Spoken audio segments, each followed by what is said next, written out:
Hello card gamers and welcome to the first proper video of the channel. Today we're doing a Kaiser guide for the Spiritforged meta.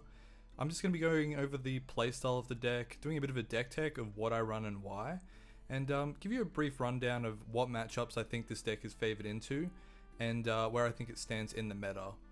We're going to go over, I guess, what I've learned in my testing and my skirmishes, but I just believe the deck is really underrated in this meta, and you know, maybe it might help you win a skirmish like it did for me. So starting off with the playstyle, the deck is really flexible, which is one of its strengths, and it varies from matchup to matchup.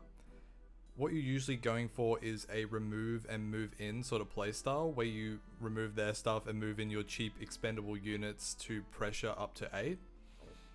You sort of have double accelerate lines to win the game for those grindier matchups. In other card games, there's this sort of concept called reach, where you might have a certain amount of damage in hand. For this deck, I believe the reach is how many accelerate units you can put from hand once they've cleared your whole board. Time Warp is also a very good alternative win condition in this meta. Going into it, it wasn't thought to be as good, but due to retreat as well as the small bit of gold generation you'll see in the deck, a lot of games you will go 210 and 12, and just having the existence of that card pressures them really hard, especially if they're a non-purple deck. Also, it does have what I'd call a side strategy of once you removed all their things, you can build up a lot of pressure in the base, just putting down Noxus Hopefuls and other units that you'll see. And just having that pressure at the base is really scary for those later turns for the Time Warp and other big drops you'll see in the deck. Overall, this deck is really just tempo in its purest form, and I truly believe if you come from no card game background, you'll really learn a lot about tempo playing this deck and getting better at it. Anyway, so I'm going to jump into the deck tech, but moving into the main deck, we'll start off with our 2-drops. So we have 3 Watchful Sentries in the deck. This 2-drop is still amazing from set 1. If you have multiple 2-drops, prioritize playing this one first because it tends to lose value the longer the game goes on. But that also depends on the matchup and what they have there. But it's very flexible, can be played straight to a battlefield in combo with other cards such as Piercing Light, for example, to give you more reach to their base. I still think this card is a must play at 3. Then we have 3 of Plundering Poro, which is an amazing new addition to the deck. Probably the one you want to see most going first on your turn 1 play. It just smooths out the curve a lot more, makes it less guilty to play a Falling Star early and less bad, and this helps you get to that Time Warp pressure that much sooner.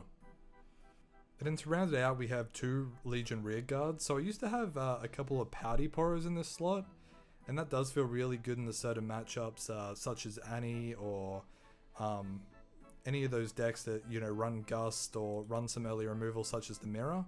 I changed it to the rear guards because they're really flexible not only in the early game but also in the late game.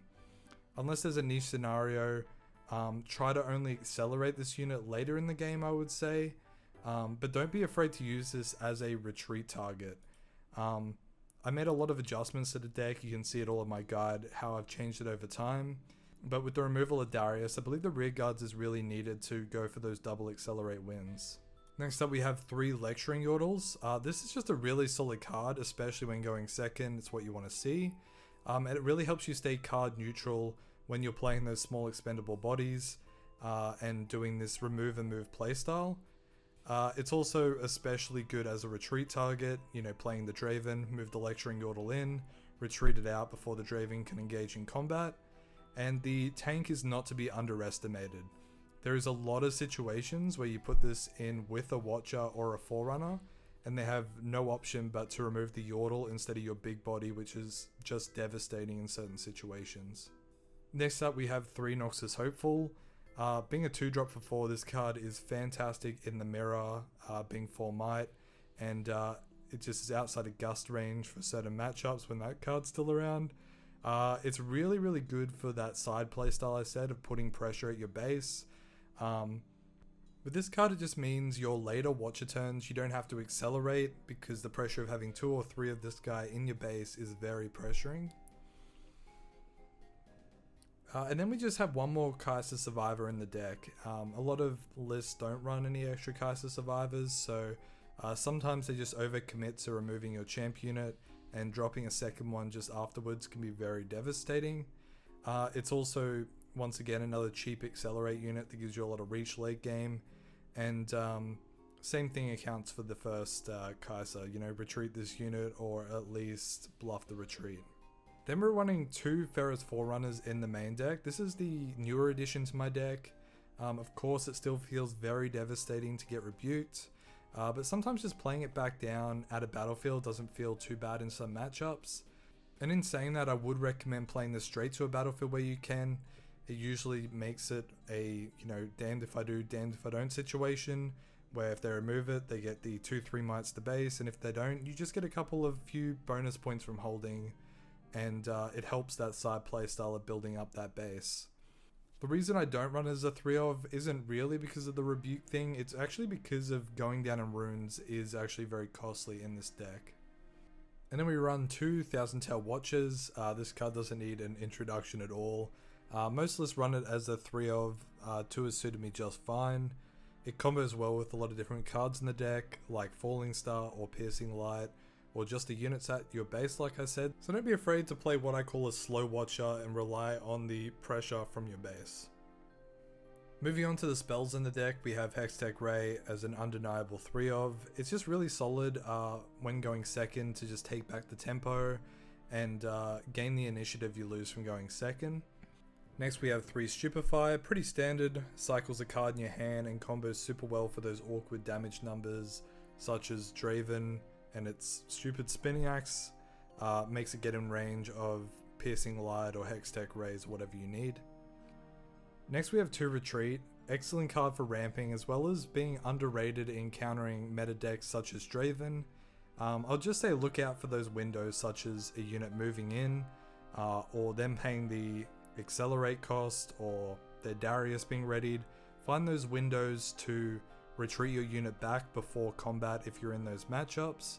And just remember your retreat targets. You really want stuff such as your Kaisers or your Lecturing Ghouls that are drawing you cards. Or like I mentioned earlier, your rear guards can also go to hand there and be accelerated back out later. Next we have 3 Falling Star, not much to say here. I feel like this is the best card in the deck. A lot of matchups, if you see a Falling Star or 2, then some decks it just feels like it's impossible for them to beat you. The one thing I'll say with Falling Star, don't be afraid to Falling Star a single unit at base, especially if it's a high priority unit such as Stellarcorn or Ezreal or like the Fiora champ unit. Or if you're against a green deck and you know they really need to hold the battlefield, I've even Falling Star just a 2-drop to stop them moving in.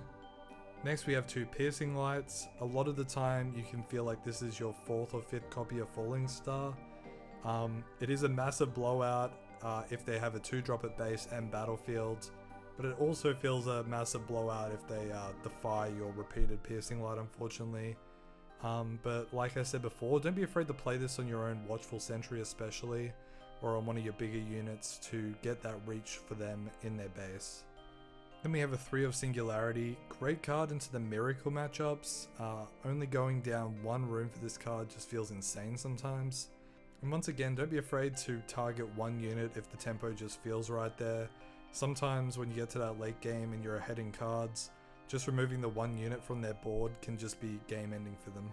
Next we have the 1 of Progress Day. I added this in recently when I removed Dreaming Tree from the deck, and in the late game, especially in those grindier matchups, this is the card you want to see come off the top. And even don't be afraid to keep this in an opening hand if you know the matchup is going to go grindy.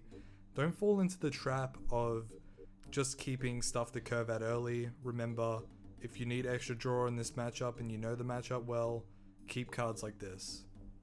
Then we're playing still 1 Acathian Rain. This card is usually your 4 Singularity. Rip the reflective triggers changes, but this feels incredible into Draven. Just being able to remove his fans as well as removing a few smaller units. This card still feels amazing in certain situations, and then horrible when you see an Irelia player. And then finishing off the deck, we have 2 Time Warps. Just the existence of this card threatens wins. knowing that people have to just hold up 4 for hard bargain when you're at 12 runes can just get you the tempo back when they just don't play 4 runes. The fact that there isn't really a reaction speed removal spell until the next set, one's already been spoiled, means that non-purple decks see this card, hit the stack, and they cry. It's a really, really good condition in any non-purple matchup, and I believe it's what really keeps this on top across the board and keeps it diverse into the non-meta decks of the format. So the battlefields we're running, usually our game 1 battlefield is the Void Gate, just because it's not too different if you go first or second with this battlefield. The extra 1 damage just means that it helps a lot with those breakpoints.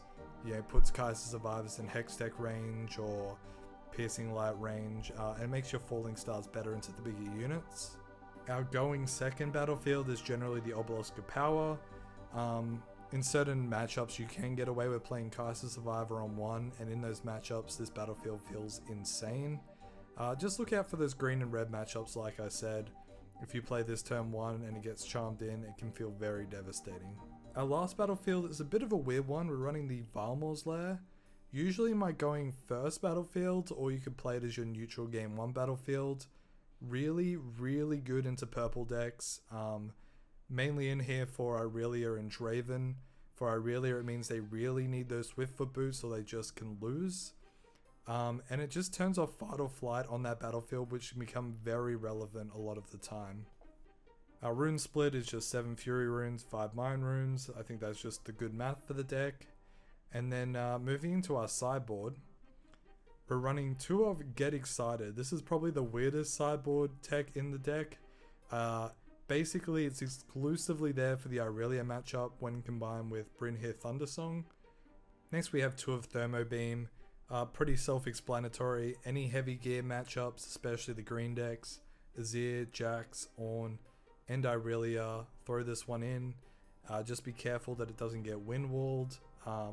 Can be a very real combo to Thundersong into Thermo Beam. Next up, speaking about Thundersong, we run that as a 2 of in the sideboard. Just throw this one in for any spell heavy matchups. Nothing makes your opponent scramble quite like this card, and just seeing how many runes you have open and trying to account for the worst. And this card is very essential into your Irelia matchup, and it's a card that you really want to dig for. Then our last 2 sideboard pieces, we're running a 1 of Thousand Tail Watcher and a 1 of Forerunner. These are just for matchups where you feel like you might want a third of these units, just because they're quite costly and you just tech one or the other into the matchups. I'm actually considering removing the 3rd Forerunner and actually replacing it with a 2nd Progress Day in the sideboard, just because in the Irelia matchup especially, sometimes you just feel like throwing a Progress Day to draw further into your Thundersong combos is really, really necessary and what can win you the game.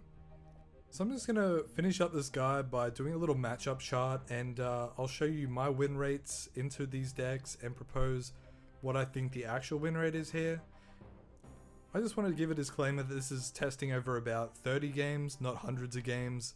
I just believe that the simulators are still a bit trash in this game. I'd love to play online with something similar to the One Piece TCG, but we're not quite there yet, so I've really just only done testing in person. But if you look at my guide, you can see I've got a pretty good win rate with the deck and managed to pick up a skirmish win, even if there was only 5 people there. So let me know if you play this deck list, how you go into these certain matchups, and if you want a more in-depth guide, let me know in the comments below, and who knows, maybe I'll do a proper matchup guide, show each matchup and what I'd sideboard in for those matchups.